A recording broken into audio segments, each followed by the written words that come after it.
Patay ang isang babae sa Antipolo City matapos barilin sa ulo. Aminado naman sa krimen ang naarestong suspect. Ang nahulikam na insidente sa balitang hatid ni EJ Gomez.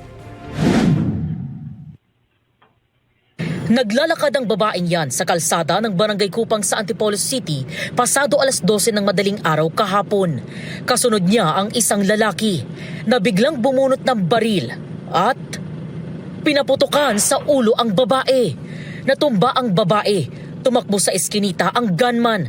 Ayon sa pulisya, may kaugnayan sa droga ang motibo sa pamamaril sa 22 anyos na biktima.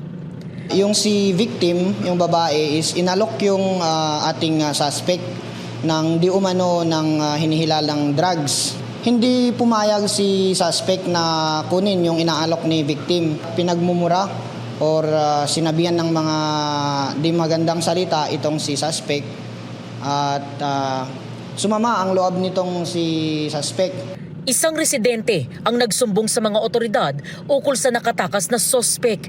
Natuntun siya sa isang bahay sa Barangay Kupang. Tugma raw ang suot na shorts at tattoo ng sospek sa nakuna ng CCTV. Na-recover ang ginamit na baril malapit sa pinangyarihan ng insidente. Aminado ang sospek sa krimen. Aniya, nakikipag-inuman daw siya sa birthday ng kapatid niya nang lapitan siya ng biktima. Tapos dumaan po siya doon. Ayun na po yun, inalok na po ako ng droga. Hindi ko po kinuha, pinagmumura na po ako. Tinundan ko po siya, kinuha ko yung baril ko. Yun po, binaril ko po siya. Itinanggi ng ina ng biktima na nagbebenta ng droga ang kanyang anak. Walang kamuang na binaril yung anak ko. Walang kalaban-laban, yung babae yun. Hindi siya nagbebenta ng droga. Naharap sa reklamong murder ang suspect na nasa custodial facility ng Antipolo Police. Ito ang unang balita. EJ Gomez para sa GMA Integrated News.